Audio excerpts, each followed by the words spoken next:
साथियों नमस्कार, जोहार। जीटी रोड लाइव में आपका स्वागत है। मैं हूं अभिषेक सिंह। साथियों, होली का त्योहार है और जिस तरह से होली में आप रंगों से सराबोर होते हैं, वैसे ही कामना है कि पूरे जीवन में जो आपकी इच्छाएं हैं वो पूरी हो और आप खुशियों से सराबोर रहे, यही कामना है।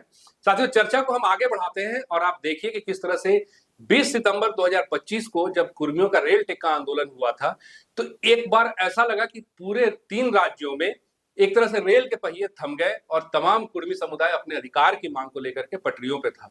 हालांकि आगे जैसे जैसे वक्त बीता, आप देखिए कि एक जिले नहीं, 2 जिले नहीं, लगभग झारखंड के 24 जिलों में आदिवासी समुदाय द्वारा भी विरोध प्रदर्शन दर्ज किया गया, तमाम रैलियां निकाली गई।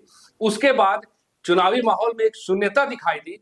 लेकिन अभी आप जो हाल फिलहाल का वक्त देख रहे हैं, इसमें एक बार फिर से जिस तरह से आपने देखा कि प्रभात तारा मैदान में जो कुर्मियों का पूरा समुदाय, एक भीड़ नजर आई और जो तमाम बड़े नेता भी हैं वो भी नजर आए और एक तरह से ये आक्रोश जो है फिर से बढ़ता जा रहा है। इसको लेकर के आदिवासी समुदाय में भी सुगबुगाहट शुरू हो गई है और कुछ बड़े आदिवासी नेताओं का भी या फायरमैन नेताओं का भी जो बयान है वो आना शुरू हो गया है। इस चर्चा को हम आगे बढ़ाएंगे। आप फ्रेम में हमारे साथ देख रहे हैं वरिष्ठ पत्रकार सहरोज कंवर जी हैं। सर, बहुत बहुत स्वागत है और सर आपको भी होली की बहुत बहुत शुभकामनाएं। बिल्कुल शुभकामनाएं व्यूअर्स, आपको भी आपकी जिंदगी में रंग भरे, रंग बरसे, जिसे कहते हैं ना, रंग बरसे और खुशियों का रंग बरसे, आनंद का, हर्ष का, सुख का, दुख आपसे कौन सा दूर रहे, ये कामना हम लोग करते हैं जीटी रोड लाइव की तरफ से दोस्तों। और हम चाहते हैं कि झारखंड में भी रंग बढ़े। ये जो दो समुदाय, आदिवासी एक कुर्मी, जैसे पहले रहता आया था साथ साथ में, इस बार भी सिर्फ होली ना बनाए, जिंदगी उनकी वैसे ही गुजरे, प्यार के साथ, मोहब्बत के साथ, सद्भावना के साथ। लेकिन छेड़खानी तो कर दी गई अभिषेक भाई। वो कैसे सर? और ये जो रैली हुई आपने देखा, और कैसी बड़ी बड़ी बातें कही ये लोगों ने। कहा कि कुछ भी हो जाए हम अधिकार लेकर रहेंगे, एसटी का दर्जा लेकर रहेंगे और अपनी जो कुड़माली भाषा है उसे 8वीं अनुसूची में शामिल करा कर रहेंगे और इसके लिए कुछ भी करना पड़े। यानी कि ऐसा लग रहा है अभिषेक भाई कि आर पार की लड़ाई होने जा रही है, आर पार के मूड में है नेता। और कह रहे कि आर्थिक नाकेबंदी कर दी जाएगी। आर्थिक नाकेबंदी समझते कितना नुकसान हो जाएगा देश का। जैसे झारखंड आंदोलन हुआ था अभिषेक भाई, तो कर दी गई थी 3 दिन, तब बुरा हाल हो गया था देश का। अब जो यहाँ से कोयला तो जाता है ना, कई चीज जाती है यहाँ से, सब बंद, कारोबार ठप। अभी आप देख रहे हैं जब जंग हो रही है वहां, तो पूरा असर पूरी दुनिया में पड़ रहा है।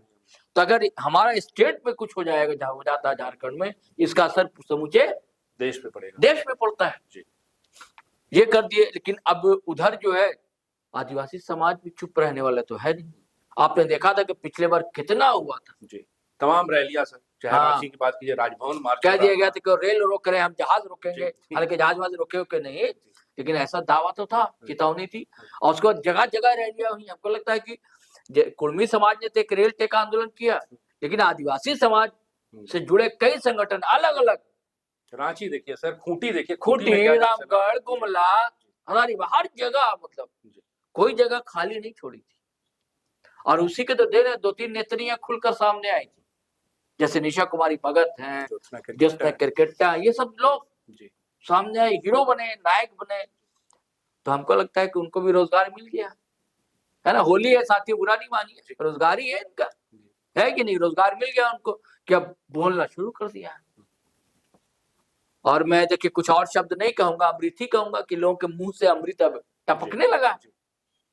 इधर निशा कुमारी भगत का भी बयान आया, साथियों ने अब हमारे चैनल पर भी देखा होगा, पिछले वीडियो में, हाँ देखा है साथियों आपने। तो कैसा अमृत उगल रही है और कह रही है कि हमने भी चूड़ियां नहीं पहन रखी हैं।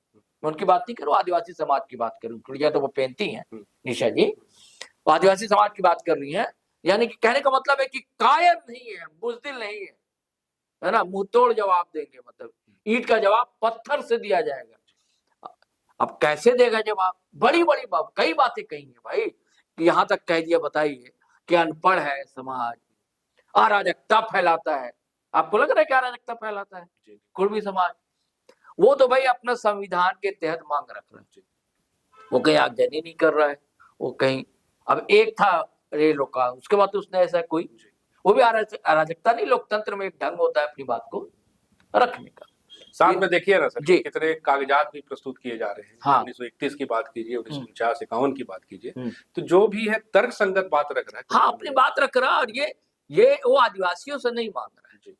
दरअसल देखिए, आदिवासियों के समाज के अंदर एक डर समाया हुआ है कि आरक्षण जो है हमारे छिन जाए। आपको समझदार लोग अभिषेक भाई ये कहते हैं कि भाई प्रतिशत बढ़ा दिया जाए तो सब आ जाएंगे, समाहित हो जाएंगे। ये मैं कहाँ कह रहा हूँ। मैं ये नहीं कह रहा कि जो आपको मिल रहा है उसी में से हमको भी दे दिया जाए। जब हम आएंगे, आबादी बढ़ेगी, जब एसटी के सबके, तो उसका परसेंटेज सरकार बढ़ाए, केंद्र सरकार, कंपनसेट हो जाएंगे सब। तो कोई दिक्कत ही नहीं है कि है कोई दिक्कत आपको लगता है? एक नया प्रावधान होगा। हाँ, नए ढंग से। लेकिन अब ये कि क्या होगा झारखंड में, देखिए लक्ष्मी नारायण मुंडा है, आदिवासी एक्टिविस्ट, वो उन्होंने भी बोलना शुरू कर दिया। अच्छे फूलचंद तिर्की है ना, उनका भी बयान आ रहा है। सब लोग अब आक्रोशित हैं, गुस्से में हैं। हमको लगता है कि होली गुजर जाने दीजिए, पता नहीं क्या होगा फिर। क्या सड़कों पर, आपको क्या लगता है कि सड़कों पर दिखेंगे? स्थिति तो यहाँ तक बढ़ गई थी सर कि एक बार निशा भगत की रैली में आपने देखा होगा किस तरह से कुर्मी समुदाय ने एक तरह से लगभग घेर लिया था। हाँ, ये धनबाद के बात है। हाँ, तो मामला बढ़ते बढ़ते वहां तक चला गया था। एक बार फिर से जो एक शांति दिखी, लेकिन आने वाले समय में आपको क्या लगता है सर कि कितने कुर्मी जो है वो अपने आंदोलन को आगे तक लेके जाएंगे, और किस तरह से आपको ये लग रहा है कि आदिवासी समुदाय में भी उतना विरोध दिखेगा? देखिए, विरोध तो दिखेगा। अब लोग जगह जगह बैठकें करेंगे। कुर्मी भी अब समुदाय के लोग जो हैं सर, शांत बैठने वाले नहीं बैठने वाले जी। उनका अगला एक्शन बिल्कुल होगा आर्थिक नाकेबंदी का, या कुछ और वो कर सकते हैं जी, ये चेतावनी। और ये स्टेट को नहीं, अभी केंद्र सरकार के पाले में गेंद है को कैसा व्यवहार करती है, कैसा बर्ताव करती है। वोट की राजनीति तो होती ही है, और कुर्मी समुदाय बड़ा वोट बैंक है भाई, है ना। लोग घबराए हुए हैं यहाँ की, भैया जहाँ आजसू पार्टी अपना एक छत्र राज समझती थी, वहां पर सिंधमारी जयराम की पार्टी जेलकेम ने कर दी है, तो घबराहट तो है। तो अब आप देख रहे हैं ना कि कोई खुलकर नहीं बोलता है। जेएमएम के लोग खुलकर नहीं बोलते हैं। बीच में कांग्रेस के अध्यक्ष हैं, उनका भी बयान आया था, संवैधानिक अधिकार है, पहले आया था बयान, अभी बयान नहीं आया, पहले आया था। और इस रैली में तो भारतीय जनता पार्टी, मैं कह रहा था सर कि आप देखिए ना कि नागर महतो भी, बगोदर विधायक, हाँ, वो भी शामिल हो गए।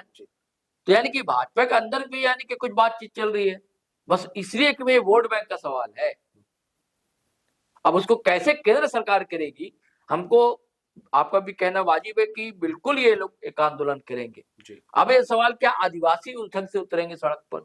तो अगर आप मुझसे पूछते हैं तो मुझे नहीं लगता है कि आदिवासी समाज अब उस ढंग से, क्योंकि अब देखिए ये तो क्रमवार चलेगा सर, जो ये रैलियों का दौर है कुर्मी समुदाय की ओर से। जैसे आपने देखा 1 तारीख या 2 तारीख को जो रैली है, इसके बाद आगे कुछ न कुछ रैलियां और होंगी। हाँ, होंगी, और इसका विरोध जाहिर सी बात है कि आदिवासी समुदाय करेगा ही, बिल्कुल करेगा, बिल्कुल करेगा। अराजकता की स्थिति तो आप नहीं देख रहे ना सर? नहीं, अभी मुझे नहीं लग रहा। आने वाले समय में अब आने वाले समय में क्या हो नहीं कहा जा सकता है, लेकिन अभी फिलहाल नहीं दिखता है।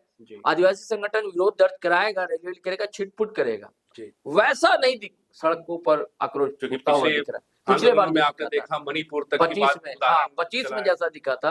हालांकि अभी निशा भगत ने कहा कि भाई इसको नेपाल नहीं बनने देंगे, वो चाहते हैं नेपाल, है ना। क्योंकि नेपाल की बात कही है कि जैसे जंजी उतर गए थे वहां, तो यहाँ सड़कों पर, तो ये अपनी बात कह रही है कि कुर्मी समुदाय के कंधे पर बंदूक चला रही है, कह रही कि ये समुदाय उतर गया तो गड़बड़ हो जाएगी, यानी कि ये समुदाय भी तैयार है। देखिए क्या कि अभी एक पेशा वाला मामला बीच में चल रहा था, ठीक है, पेशा का चल रहा था मामला, और उसके बाद फिर मोहन भागवत आए, यहाँ उनका एक बयान था, उसको लेकर आदिवासियों में गुस्सा था। तो आदिवासी अब नए ढंग से विचार करेगा, समझेगा कि क्या अब अगला कदम होगा, क्यों ये भी नहीं चाहता है कि वे अधिकार हमारे छीन जाए, है ना। आपने बात कही सर, लक्ष्मी नारायण मुंडा की बात कही, फूलचंद तिर्की का बयान आपने कहा कि आया, और निशा भगत तो प्रखर रहती ही है। एक और फायर ब्रांड नेत्री है सर, ज्योत्सना गिरगिट्टा, उनका भी कोई बयान नहीं आया जी, वैसा बयान उनका भी नहीं आया। हालांकि नगर निकाय चुनाव के करारी हार के बाद वो एकदम शांत है, कुछ उनका वैसा बयान अभी आया नहीं। हो सकता है आ जाए, कोई जाए माइक लगा दे, है ना, तो वो बोलना शुरू कर दे, लेकिन अब तक बयान नहीं आया है। अगर बयान आएगा तो फिर देखने की बात होगी, फिर तो मामला फिर तुल पकड़ेगा, गरमाएगा माहौल, तापमान अचानक से बढ़ जाएगा। या ऐसा कुछ तो नहीं है कि पार्टी की गाइडलाइन चूंकि वो आंसू से जुड़ी रही है? हो सकता है, इसीलिए अभी नहीं आ रहा है। हो सकता है कि ऐसा आए, लेकिन मुझे लगता है कि ऐसा नहीं, अभी देखेगा, वेट एंड वॉच की स्थिति में आदिवासी नेता रहेंगे कि ये कुणबी समुदाय का अगला कदम क्या होता है। और लेकिन ऐसा नहीं है कि चुपचाप रहेंगे, बैठकों का दौर इनके बीच जारी रहेगा। सामने खुलकर नहीं अभी बोलेंगे कि बयानबाजी भले ना करें, लेकिन बैठकों का दौर चलेगा, रणनीतियां बनाएंगे और फिर बड़ा भी विस्फोट हो सकता है। कि हम नहीं चाहते हैं कि ये मणिपुर हो चाहे नेपाल के जैसा मामला हो। एक बात और है सरोज सर कि उस समय आपने देखा कि निशा भगत का भी बयान कभी कभी बदलता रहा लगातार। हाँ। क्योंकि आदिवासी समुदाय के अंदर भी दो भागों में आपने देखा होगा, अलग अलग संगठन है जी, और दो विचारधारा भी दिखी होगी बिल्कुल आपको। एक ईसाई आदिवासी हो गए और एक सरना आदिवासी हो गए। वो मामला कहाँ तक दिख रहा है सर इसमें आपको? नहीं, उस मामले तो फिर एकजुट रहते हैं ना जी। तब भी तो था सर, उस समय भी, हालांकि तब तो ये बात नहीं, लेकिन एक दूसरे वैसा अटैक नहीं कर रहे थे जी। ये कि अलग अलग आयोजन कर रहे थे जी। ये था कि आप फुलचंद और निशा भगत है तो अजय तिर्की वहां नहीं जी, ये हो रहा था। तभी भी ये होगा, लेकिन इससे ये होगा कि वही वो सरना ईसाई आदिवासी ले मामला थोड़ा ठंडा पड़ जाएगा। अब ये मामला जी, ये उन लोग के हाथ में क्या करते हैं जी, आने वाले वक्त हाँ वक्त पे है, लेकिन तुरंत अभी बहुत रिएक्शन नहीं होगा, मुझे लगता है जी, समय लगेगा जी, लेकिन होगा तो बड़ा रिएक्शन होगा जी। जी साथियों, तो सुना आपने, फिलहाल तो ऐसी कोई संभावना नजर नहीं आ रही है, लेकिन इस बात का भी अंदेशा कम नहीं है कि अगर फिर से आगे कुछ बड़ा होता है तो वो बहुत बड़ा भी हो सकता है। साथियों, आने वाले वक्त पे है। आज के लिए बस इतना ही। जाते जाते आपसे आग्रह है कि अगर आपने हमारे चैनल को सब्सक्राइब नहीं किया तो जरूर कर लीजिए, हमारे वीडियो को लाइक शेयर और कमेंट जरूर कीजिए। आज्ञा दीजिए, नमस्कार, जय हिंद, जय भारत।